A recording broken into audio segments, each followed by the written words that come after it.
সুপ্রিয় দর্শক, আসসালামু আলাইকুম।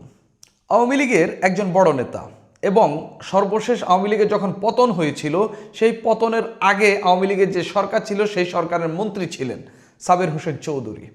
সেই সাবের হোসেন চৌধুরীর বাসায় একসঙ্গে ইউরোপের 3টি দেশের রাষ্ট্রদূত একসঙ্গে ঢুকলেন এবং মিটিং করলেন। খুবই গোপনীয়তার সঙ্গে এই মিটিংটা করলেন। শেষ পর্যন্ত তারা অনেকটাই গোপনীয়তার সঙ্গে সেখান থেকে বেরিয়ে গেলেন। এই বৈঠকে কি আলাপ হয়েছে সেটা নিয়ে আমি আমার এই চ্যানেলে কথা বলেছি।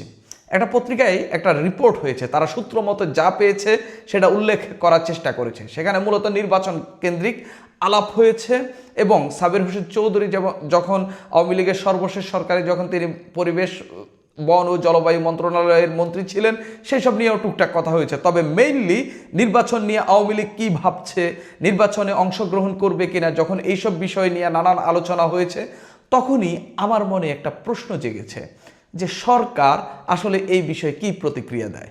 সাবের হোসেন চৌধুরী 2024 সালের 5 আগস্ট যখন শেখ হাসিনার পতন হয়, এরপরে সম্ভবত অক্টোবরে তিনি গ্রেপ্তার হয়েছিলেন। তার কিছুদিন পর আমরা দেখতে পেলাম তিনি জামিনে বেরিয়ে গেলেন। অর্থাৎ সাবের হোসেন চৌধুরী বর্তমানে ঢাকা শহরে আওয়ামী লীগের শীর্ষ পর্যায়ের একমাত্র নেতা, আওয়ামী লীগের মন্ত্রী থাকা, আওয়ামী লীগ সরকারের মন্ত্রী থাকা একমাত্র আওয়ামী লীগ নেতা, যিনি বাংলাদেশে বর্তমানে ঢাকা শহরে টিকে রয়েছেন, যার বিরুদ্ধে তেমন কোনো অভিযোগ নাই, যার বিরুদ্ধে এখনও তাকে অ্যারেস্ট করার মতো তেমন কোনো কিছুই সরকারের হাতে নেই, যার কারণে তাকে অ্যারেস্ট করা হচ্ছে না, বা তিনি এখন বাইরে স্বাভাবিক জীবনযাপন করছেন, তার ব্যবসা বাণিজ্য দেখছেন, হয়তোবা ভেতরে ভেতরে তার রাজনৈতিক কর্মকাণ্ড পরিচালনা করলেও করছেন। সেই সাবের হোসেন চৌধুরীর বাসায় হঠাৎ করে একসঙ্গে 3জন রাষ্ট্রদূত যাওয়া আলাদা বার্তা দিচ্ছেন। তো যে অপেক্ষাটা আমি করছিলাম সরকারের প্রতিক্রিয়া, সেই প্রতিক্রিয়া দেখে আমার কাছে মনে হচ্ছে কেন জানি সরকারও আসলে এমনটাই চাচ্ছে, কিংবা সরকারও আসলে এই যোগাযোগটা করার চেষ্টা করছে কিনা সেটা নিয়ে আমার একটা সন্দেহ তৈরি হয়েছে। কেন এই সন্দেহটা তৈরি হয়েছে আমি একটু খুলে বলি। বেশ কিছুদিন ধরে বাংলাদেশের রাজনীতিতে একটা আলাপ চলছে, আওয়ামী লীগ তো নাই, আওয়ামী লীগের শীর্ষ পর্যায়ের নেতৃবৃন্দ সবাই পালিয়ে গেছেন। একেবারে ইউনিয়ন পর্যায়ের, উপজেলা পর্যায়ের, জেলা পর্যায়ের একেবারে যেসব নেতারা দীর্ঘ 16-17 বছর শেখ হাসিনার ওই শাসন আমলে যারা অপকর্ম করেছে, তারা কেউই এলাকায় থাকতে পারছে না। যারা মানুষের উপর নির্যাতন করছে এবং যারা করেনি, ভালো কিছু মানুষ থাকতে পারছে না। এই হইল আওয়ামী লীগের পরিস্থিতি। তবে আওয়ামী লীগের ভোটার তো বাংলাদেশে রয়েছে। এই ভোটারগুলো আগামী নির্বাচনে কাকে ভোট দেবে এবং বিদেশিদের দিক থেকে একটা চাপ আছে ইনক্লুসিভ নির্বাচন করার। সব দলের সব ভোটারের প্রতীক নির্বাচনে থাকার কথা বলা হচ্ছে। আমরা জানি আওয়ামী লীগের কার্যক্রম নিষিদ্ধ এবং একটা আন্দোলনের মুখে আওয়ামী লীগকে নিষিদ্ধ করার দাবি উঠেছিল।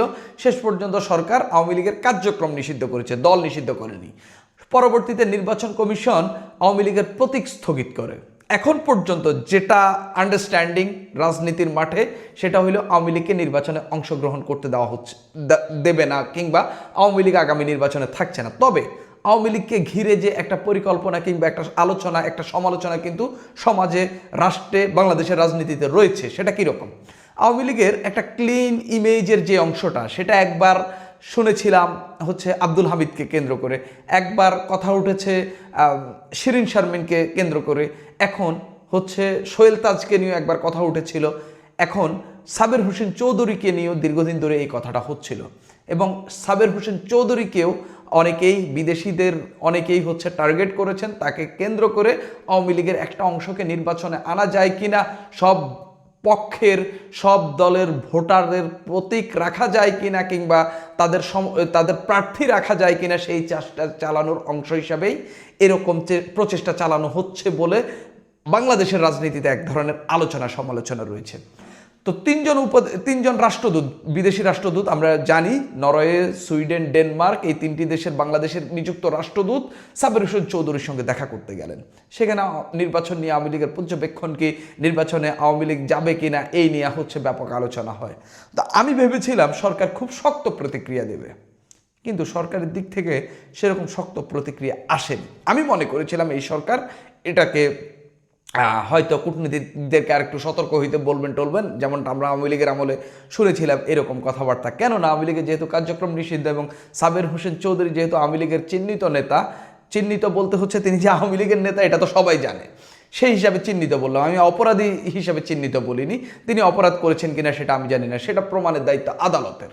তো সাবের হোসেন চৌধুরী যেহেতু চিহ্নিত আওয়ামী লীগ, তার বাসায় যাবেন কূটনীতিক বিদেশি 3জন রাষ্ট্রদূত, সেটা সরকার হালকাভাবে নেবে, আমি এটা কখনোই সহজভাবে মনে করিনি। কিন্তু আমি দেখতে পেলাম আমাদের পররাষ্ট্র উপদেষ্টা একটা বিবৃতি দিয়েছে, বিবৃতি না, এটা নিয়ে সাংবাদিকদেরকে যখন ফেস করেছেন, সাংবাদিকদের যখন প্রশ্নের জবাব দিয়েছেন, তিনি এটাকে খুব হালকাভাবে দেখেছেন বলে আমার কাছে মনে হয়েছে। তিনি বলছেন সেখানে যে রাষ্ট্রদূতেরা যে কারো বাসায় যেতে পারে, জেনেভা কনভেনশনে তাদের এই রাইট রয়েছে, তারা হচ্ছে যে কারো বাসায় যেতে পারেন। তবে তারা কি নিয়ে কথাবার্তা বলেছেন, কি প্রত্যাশা করছেন তা নিয়ে কন্ট্রোভার্সি থাকতে পারে। খুবই হালকা, যে রাষ্ট্রদূতেরা যে কারো বাসায় যেতে পারেন, অর্থাৎ সাবের হোসেন চৌধুরীর বাসায় গিয়েছেন, এতে সরকারের কিংবা পররাষ্ট্র মন্ত্রণালয়ের কোনো অসুবিধা নেই। এটা হইল প্রথম কথা। কিন্তু এখানে কি কথা হয়েছে সেটা নিয়ে বিতর্ক হইতে পারে। এখন সরকারও জানে না কি কথা হয়েছে, একটা পত্রিকায় রিপোর্ট হয়েছে, আমরা জেনেছি নির্বাচন কেন্দ্রিক কথাবার্তা হয়েছে। তো এখন নির্বাচন কেন্দ্রিক কথা হইলে আওয়ামী লীগের বাসায় 3জন রাষ্ট্রদূত, আওয়ামী লীগ নেতার বাসায় 3জন রাষ্ট্রদূত একসঙ্গে যাওয়াই একটা বিতর্কিত বিষয় বর্তমান রাজনৈতিক প্রেক্ষাপটে। মানে হয়তো অনেকে খোঁজ পেলে ওই সাবের হোসেন চৌধুরীর বাসার সামনে জড়ো হয়ে রাষ্ট্রদূতদেরকে হয়তো আটকাইও দিতেন যদি জানতে পারতেন, এরকম। তো তিনি আসলে যেটা বলছেন যে আসলে এটা এই একটা ব্যক্তির সঙ্গে এই বৈঠকটা হয়েছে। তারা তো একজন ব্যক্তির বাসায় গেছেন, তিনি অপরাধী হলে তো তাকে নিশ্চয়ই কাস্টডিতে রাখা হতো, তা তো হয়নি। অর্থাৎ সাবের হোসেন চৌধুরীকে ক্লিন শিট দিলেন হচ্ছে এই তৌহিদ হোসেন, যে তিনি যদি অপরাধী হইতেন তিনি তো জেলখানে থাকতেন, গারদে থাকতেন। তিনি নিশ্চয়ই অপরাধী নন, যার কারণে তিনি বাইরে মুক্ত অবস্থায় রয়েছেন। এবং যার একজন মুক্ত এবং স্বাধীন এবং একজন অপরাধী নন এরকম ব্যক্তির সঙ্গে রাষ্ট্রদূতরা তো দেখা করতেই পারেন, একেবারেই হালকা করে বলেছেন। অর্থাৎ এখান থেকে যে একটা ইন্টারপ্রিটেশনে বা যে একটা সমালোচনা দীর্ঘদিন ধরে আমাদের রাজনীতিতে রয়েছে, সেটার এখানেও কিছুটা সন্দেহটা আরেকটু গাঢ় হচ্ছে।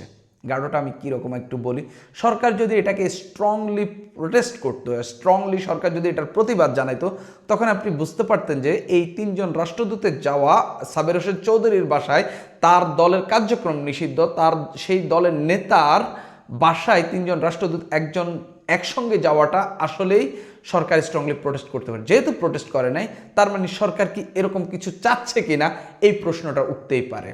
কিংবা এই যে সাবের হোসেন চৌধুরীকে ঘিরে আওয়ামী লীগের একটা অংশকে নির্বাচনে আনার চেষ্টা চালানো হচ্ছে কিনা সেই প্রশ্নটা আবারও জোরালোভাবে উঠতে পারে। কেননা এই প্রশ্ন কিংবা এই আলোচনা দীর্ঘদিন ধরে বাংলাদেশের রাজনীতিতে ঘুরপাক খাচ্ছে এবং এটা নিয়ে হচ্ছে ব্যাপক আলোচনা হচ্ছে। এখন কথা হইল, সাবের হোসেন চৌধুরী যদি আওয়ামী লীগের একটা অংশকে রিপ্রেজেন্ট করে সে যদি নির্বাচনে আসতে যায়, সেটাকে আওয়ামী লীগের কেন্দ্র থেকে সমর্থন পাবে? আমার কাছে মনে হয় না। তবে আওয়ামী লীগের যে এখন দুর্দশা, সেই দুর্দশা থেকে মুক্তি পাওয়ার জন্য সাবের হোসেন চৌধুরীর মধ্য দিয়ে যদি কিছুটা তাদের নেতাকর্মীদেরকে প্রোটেকশন দেওয়া যায়, তাদের ভোটাধিকার প্রয়োগ করা যায়, কয়েকজন এমপি নির্বাচিত করা যায়, সেটা আওয়ামী লীগের জন্য একটা লাভবান হবে বলে আমি মনে করি। এক, দ্বিতীয়ত এটাকে কেউ কেউ আওয়ামী লীগকে ভেঙে ফেলার, 2 ভাগ করার একটা প্রয়াস হিসাবেও বা একটা প্রচেষ্টা হিসাবেও দেখছেন। সেই ক্ষেত্রে আওয়ামী লীগের যেহেতু এখন কেন্দ্রীয় নেতৃত্ব একেবারেই নাই, একেবারেই ভঙ্গুর অবস্থায়, দেশেই নাই, পালিয়ে রয়েছেন, দেশে যারা রয়েছেন আত্মগোপনে রয়েছেন, সেই জায়গায় সাবের হোসেন চৌধুরীর মতো একটা ফিগারকে দেখেও যে আওয়ামী লীগের অন্যান্য নেতাকর্মীরা যে ভরসা পাবেন না, সেই কথা কিন্তু আপনি উড়িয়ে দিতে পারেন না।